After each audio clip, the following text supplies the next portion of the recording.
So it's Mike and Ventura here. We're talking to Mr. 13. And what's the reason for Mr. 13, by the way? It's the 13th letter of the alphabet, which is M, for marijuana. And it stands for marijuana for you. Yeah. And not for murder, because you never murdered anybody. No. But you did do some pretty adventurous stuff. Yeah. You were a marijuana smuggler from the 60s and 70s, and then later in the 90s. This is 25, 30 years ago, everybody. Don't try this these days. You robbed 7 banks and 3 supermarkets. Mm-hmm. Let's just get it out there. Yeah. Let's just say it. I mean, you got your mask on. You have a disguise. Halloween's coming up. It's perfect. You're looking great. You staying fit. You're 73 years old. I can say that, right? Oops, maybe I shouldn't have said that. Oh. Okay. Well, so you're totally retired from all this, so that's for damn sure. In fact, you've told me that it's the worst thing you ever done. Let's just say that up front this time. You know? It's the worst thing you ever done, because, wow, the thing that moves me the most is when you told your kids that you give them a kiss, and you said, I'll see you for dinner. It was on Valentine's Day, I think. Mm-hmm. You told me, and you didn't see him for 3 years. Right. So I mean, it's a powerful lesson to learn. I mean, you could have done a lot more time if you had a actual gun that would have worked. Yeah. But you weren't in it for that. You were in it just to put food on the table and provide for your family during a rough period. Mm-hmm. And you didn't really mean. You had no intentions of hurting anybody, and that's what the judge said later. Exactly. When the first 3 bank robberies, it has to be 3. On the third one, that's when it happened. I left the note on the counter, and what did the note say? Like, put all the money in the bag. I have a gun, or something. It said something to the effect of, I wanted it to sound as mean as possible, as not mean, but as threatening? As threatening as possible, so that there wouldn't be any misunderstanding that what was happening was for real.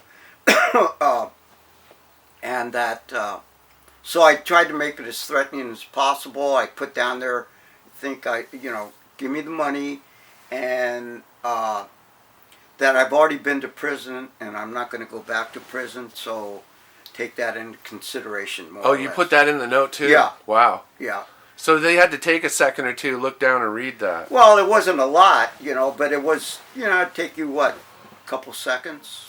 5, 6 seconds? But that about as long as they look at a deposit or a check, they look at it. So, and so then they look up at you and with big wide eyes, or no, they just start putting money in a bag, or how'd that work? No, they themselves, they would kick into it, because the people that know what comes down, they kind of help it to go as smoothly as possible. That's what they're taught. Okay, once this happens, don't irritate the guy, just make it as smooth as possible. Whatever the guy says, just do it and make it. And one of the robberies, the lady didn't want to give you the money. Yeah, she didn't. No, she gave me money, but I wanted more. I wanted the box of 150s, and she wouldn't. And it was so strange, because normally when something like that would happen, I would catch an attitude, and I just get really mad, and I couldn't do that. So I was really, I didn't know how to react to it. Yeah. Usually you give me the fucking money, or You didn't want to take the gun out and let the customers see. No, so the whole idea was that people would never know the bank was being robbed. Exactly. And if I caught an attitude and made her give me the money, then we'd have a big problem. And nowadays with face recognition and all the technology, I mean, do not rob a bank, anybody. If anybody's even remotely, we're not advocating. In fact, we're trying to show you the opposite and show you what not to do. If you don't want to do 12 years, I don't recommend trying to get $1,200. Yeah, yeah. It's not worth $100 a year of your life. I just want to state that. But especially because you didn't see your kids for 3 years. That was, but these bank robberies, it was like your business. You know, money was your business. Well, it was. I didn't look at it. This was only a 2-year period. Yeah, I looked at it as a necessity more so than a business or anything. You know, I didn't. Who wants to be doing this shit? I didn't. I mean, to actually do that takes a lot of cojones. That's balls in Yeah, English, right? Yeah, Yeah. in Spanish. I think we can or say whatever that. it is. But anyways, it's not. Well, I'll take that back. It's not having, the balls. It would. Yeah. It's more. An knowing the average person consequences. couldn't do this. Yeah, knowing it the just consequences. takes a unique person. Oh yeah. You know. You don't. So there's something about you that's more unique than other people. Not now, because I know now that you do great work. You're a great person. You don't like the word redemption, but I've been totally redeemed. Yeah, but I'll never feel redeemed for what I did to my children. That will never happen. There'll never be a day where I feel, okay, now I feel redeemed that, what I did to my children. No, that'll never happen. There is no redemption for that. There just isn't. Abandonment I know of children there's no redemption. How can you yourself? Everything you talk about is about your family, and everything is your love of family is more profound than anything I've ever known. More than many people I know. And like, for example, you go every day and buy a lottery ticket. Now, you don't rob banks, you buy lottery tickets. And you're hoping because you want to help your family. Yeah. You're only doing it because you want to help your family. Yeah. And you only robbed banks because you wanted to help your family. Right. Exactly. I mean, that's what it's all. That's what it was all about. It still doesn't justify it. You still rob banks. No, and a clarification of that is when I got to my third prison, I went in and spoke to the pastor, and he told me, he goes, everything you did was for your family. We all know that. He goes, you just should have used a different method. Mm-hmm. And so actually, when I was first taken to the county jail, I was put into the basically like a hole. When you're first put in there. Do you want to say LA? We can say LA County, right? No? Edit it out? Okay. Yeah, I guess you could. I mean, hey, it's a bank robbery capital of the world. Yeah. I mean, let's face it. The statute of limitations, I looked this up because I wouldn't want to make a video unless it was about the history of history of America, the history of Los Angeles. Mm-hmm. It's as much a part of history of Los Angeles as Pink's Hot Dogs or Santa Monica Pier or I mean, it's in a negative way, but I mean, it is the bank robbery capital, and look at all the police shows and the Hollywood, and we'll talk about some of your adventures in Hollywood too later on.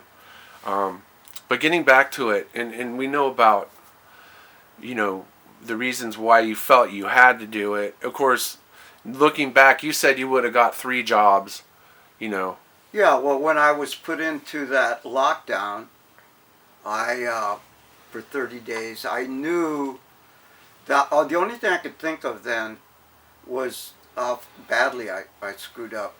And what kept going through my mind is I would have been better off working at 3 different McDonald's, instead of being so like you're above that. I thought I was above that, where I couldn't swoop so low. And it wasn't because you were on drugs or alcohol. I mean, you were partying, but you weren't. No, You weren't. it had nothing to do with drugs or any of that. You know, so many people that rob banks, it seems like they do it out of desperation because they're a heroin addict or something, and they have to get a fix, and they're not thinking of the future. They're not thinking of the 12 years they can get. Well, you know, bank robbers, it's different than any other type of crime. Can you explain that to me? That's what I want to know exactly. Well, the thing is that with bank robberies, you're not okay. A lot of crimes that people do, there's a good chance that you may not get caught. Like, let's say you're going to sell a bunch of kilos. You know, unless you tell somebody what you're doing, nobody knows what you're doing. You know, in other words, you put them in your trunk. You're going to take them from B to A, and you drive across town, but nobody knows you're doing that. So there's a pretty good chance you can do it, unless something crazy happens. With bank robbery, it's a whole different enchilada because you're right there. You're on camera, so they've got everything of you. They got your voice, and they got what you look like. You know, right there. So with your first robbery, you had to step out from being a drug smuggler that was completely off the radar, off the grid, and change into, hey, here's my face. Here's what I look like. Give me the money. Yeah. I guess, right? Yeah. Well, that's what I mean about it's different because you know the chances you getting caught by doing this Take the crime, money and run, right? Yeah, it just went up 100. Now, you never did the takedown style robberies, and you only did this alone. You didn't do it with other people. Right. And you wanted the customers not to know that there was a bank robbery going on. Right. You just wanted to quietly get the sack of money and walk out. Yeah. And when you did that, you had a special method of leaving. You would go through a department store or something of that nature. Yeah. Well, a lot of the bank robberies you see on television and stuff, the majority of them get caught because they get in a getaway car, and somebody either takes down a partial or try that one behind you. It's okay. They get a description or something as you're leaving. Right. So what I would do is I would do a bank that was near a department store, and situated in a way where I could do the bank robbery, and then as I was walking to the department store, I had a bag. Like, let's say it was a Sears department store. I'd have a Sears store bag. And so you'd throw the money in the Sears bag and you'd hightail it through the Sears, and you had your car parked on the other side. Right. I would, as I was walking towards the department store, I'd put everything in the... And where was... You did have a gun that wasn't fireable, and it had no bullets. No bullets, by the way. Well, the first three... What happened is the first three, it was operable, but no bullets. Then after that, I left the note, so I thought that, oh crap. You thought you were going to get caught. I knew I was going to get caught. So you ditched the gun and it got rusty, threw it in the bushes. Yeah, I threw it in the elements, and it stayed there for about a year. And then when things started getting bad again, you go, I got to start robbing. Yeah, so I went out there and looked for it. It took me 3 days to find it, but I found it. But when I found it, it was all rusted and inoperable. You couldn't squeeze the trigger. So sometimes you would just think about, hey, I could just rob a bank and solve my problems. Is that like, and then, but every bank robbery felt like it was your last bank robbery. Right? Yeah, I never thought of that at all. I just did them as was necessary. Yeah, because you did have a fascination with TV westerns. Fascination's not the right word, but you enjoyed Jesse James. And, when I was a kid, back in the 50s. And you sort of wanted to be like a Robin Hood in a way. Well, I looked at... Give to your family. I looked at Jesse James as a Robin Hood. And that fits perfect with me. I don't mind being a Robin Hood any day of the year. And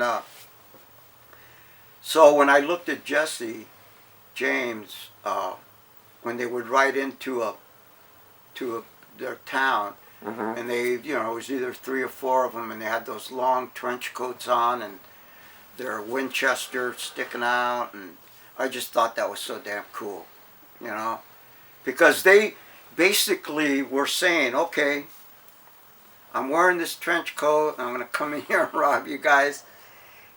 And they would do it, Right. They knew that something, when they walked in, I mean, you'd have to be a dummy not to know what they were up to.